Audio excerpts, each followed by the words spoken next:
Graça e paz. Provérbios 22, de 1 a 6, para a gente pensar um pouquinho na reflexão da manhã. Eu sou meio adepto a datas, a semanas, a meses, a comemorações. Mês de maio é o mês do quê?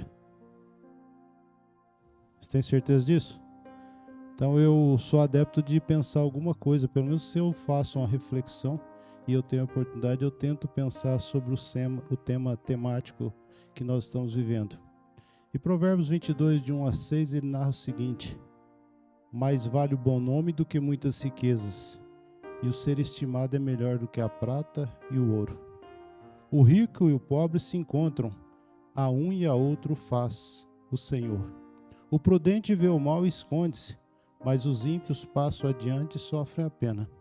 O galardão da humildade e o temor do Senhor são riquezas e honra e vida. Espinhos e laços há no caminho do perverso. O que guarda a sua alma, retira-se para longe deles. Ensina a criança no caminho que deve andar, e ainda quando for velho, não se desviará dele. Deus, obrigado, Pai, por mais uma oportunidade de iniciarmos, ó Deus, uma semana na Tua presença, juntamente com o Teu povo.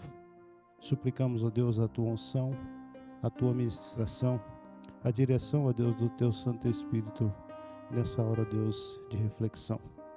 Fala aos nossos corações, fala aos corações da igreja. No nome de Jesus que oramos. Amém. Queridos, esse texto, normalmente a gente fala muito, pelo menos em reflexões, acerca do versículo 6. E é sobre ele, sim, que eu quero pensar um pouquinho, mas quando eu li esse texto inteiro durante a semana, meditando numa reflexão que eu li essa semana, eu comecei a meditar nos 5 primeiros versículos também e ler no detalhe, refletir acerca do que, antes de falar para você ensinar a criança, tudo que ele está falando anteriormente. Nós nos prendemos sempre no 6, se você for falar num culto aí de bebê, muitas vezes usamos esse texto de Provérbios 22, 6. Às vezes em batismo usa-se esse texto também, tá? Mas esse texto ele não é só apenas o versículo 6. Ele se completa, ou anteriormente ele vem falar de várias coisas que nós precisamos ficar atentos e nós precisamos viver, e depois ele complementa com o versículo de número 6. O versículo número 1 ele fala: mais vale o bom nome que as muitas riquezas. E o questionamento, a lição que fica para a gente hoje é: realmente, qual o nosso nome? O que temos levado com o nosso nome? Talvez você é conhecido como o quê? Ou você está buscando riqueza? O que você mostra para as pessoas, o que você demonstra para as pessoas, vale muito mais. O que você ensina as pessoas. Ontem eu estava conversando com a minha mãe. Meu pai, como eu já compartilhei com vocês, está passando por um problema de perda de visão. E teve um médico aí que se colocou na brecha de querer fazer meu pai enxergar de novo. Aí eu conversando com a minha mãe ontem lá na casa dela, ela falou assim: a Marineide falou que não sabe, não consegue entender o que esse médico viu no seu pai que quer fazer ele enxergar de novo. Aí minha mãe disse que falou para minha irmã: ele está fazendo o nome dele, o nome do médico, porque ele é um dos poucos médicos em Campinas que tem autorização para fazer transplante de córnea de olhos. É o nome dele que está sendo divulgado. O nome dele vale muito mais. O seu nome vale muito mais. A sua identidade, qual a sua identidade com Deus? Eu até brinco que eu perdi a minha identidade depois que eu casei com a Lu. Porque eu não sou mais o Natanael, não sou o presbítero, eu sou esposo da Luciane. Eu sou esposo da administradora de seminário, um monte de coisa, menos Natanael. Mas é para a gente pensar o que o seu nome, o que você representa. Ele fala que ele é muito mais que riquezas. Dinheiro nenhum paga o seu nome. Dinheiro nenhum paga a sua identidade. Então, o primeiro versículo ele já vai dar essa paulada na gente, desculpa a expressão. E pensando no mês de família, o seu nome diante da sua família, o que vale? Ou você está querendo colocar apenas riquezas dentro do seu lar e esquecendo de demonstrar que o seu nome vale muito mais. Ele fala que Deus fez o rico e o pobre, de igual forma.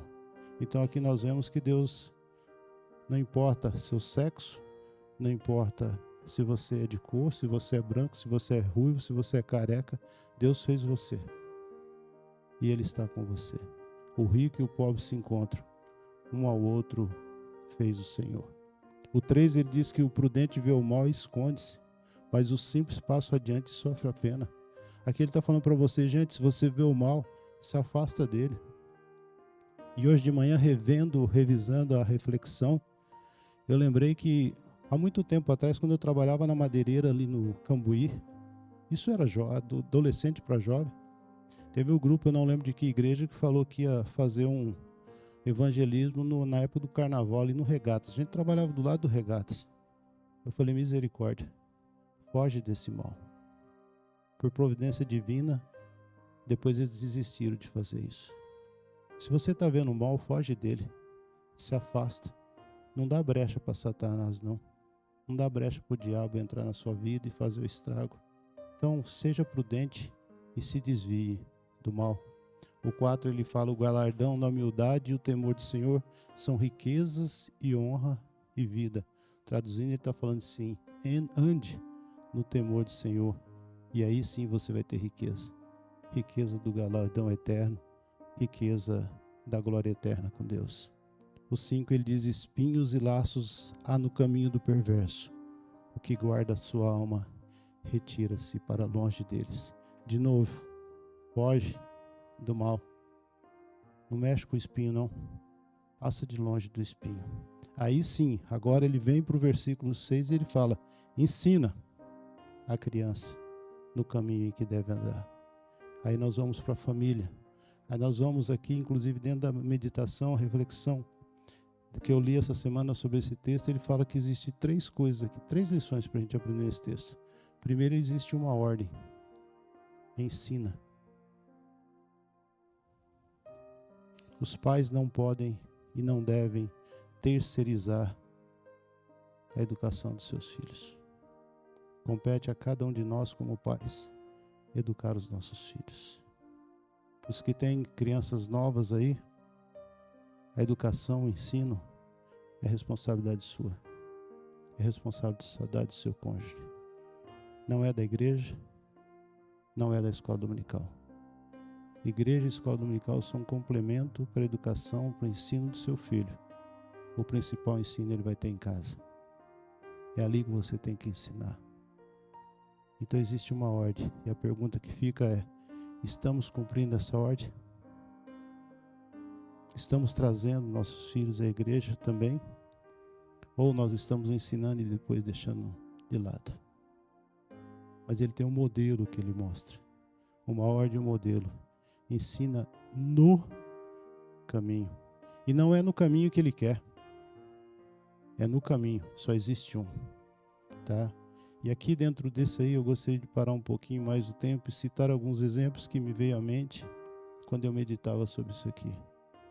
Tem pais que falam para os filhos que bebida faz mal.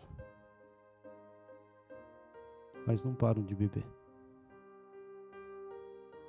A pergunta é, o que você está ensinando para o seu filho? Um detalhe, o seu filho aprende mais com as suas atitudes do que com o que você fala para ele. O exemplo demonstra mais do que uma fala.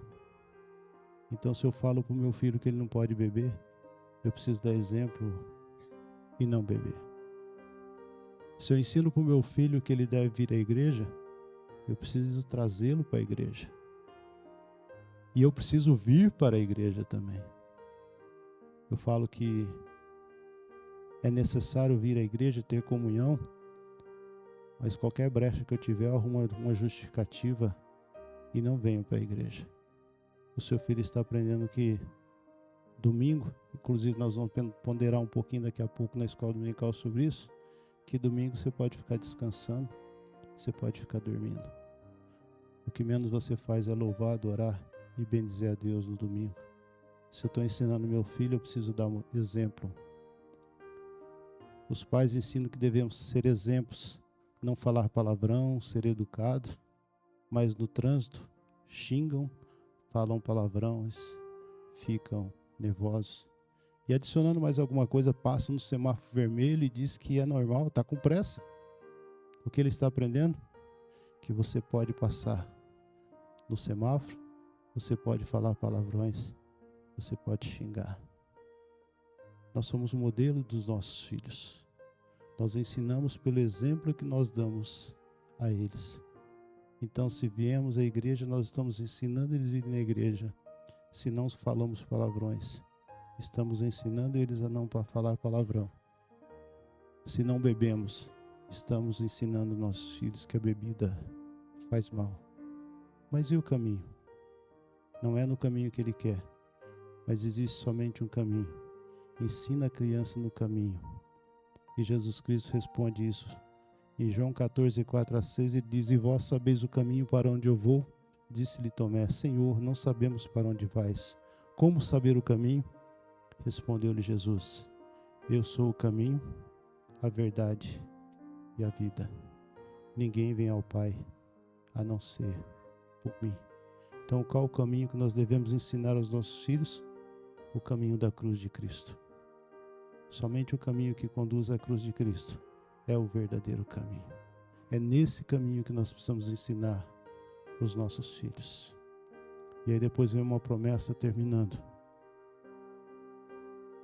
E quando for velho, não se desviará dele. Os filhos vão permanecer no caminho a vida inteira. Só que aí cabe um adendo, né? Tem gente querendo que o filho fique no caminho quando adulto, só que não ensinou nada para o filho na infância. Nós precisamos cativar, nós precisamos cultivar, nós precisamos incentivar. E eu posso falar muito bem que quando os meninos eram pequenos, se eu estava deixando de fazer o cultinho doméstico, a Lu chegava à noite e dava um puxão de orelha e falava assim: você não fez cultinho doméstico com eles. Eles não podem dormir ainda. Aí eu, com a orelha quente, doendo, pegava a Bíblia, ia ler e meditar com os meninos. Esse é o ensino. Esse é o caminho. Esse é o modelo. Tenho inúmeras falhas, mas essa eu posso dizer tranquilamente. Fiz com os filhos. E o que eu espero que essa promessa seja cumprida na vida dos meus filhos, que eles não se desviem do caminho do Senhor. E o que nós fazemos isso, nós estamos semeando, queridos, na vida dos nossos filhos, esse ensinamento. E o texto de Gálatas 6:7 diz: Não vos enganeis, de Deus não se zomba, pois aquilo que o homem semear, isso também colherá. O que nós estamos semeando na vida dos nossos filhos, nós vamos colher na frente. Se coisas boas, coisas boas. Se tragédias, tragédias. No mês da família cabe a nós pensarmos na nossa família, nós consagrando, a gente ensinando, a gente educando os nossos filhos no caminho que é Jesus Cristo.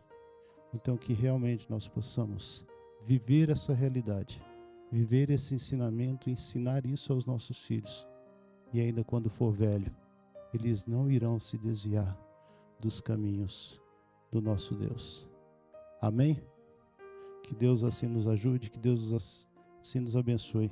Eu quero quebrar o gelo, quero consagrar meu lar a Ti. Vamos colocar em pé, vamos cantar esse cântico.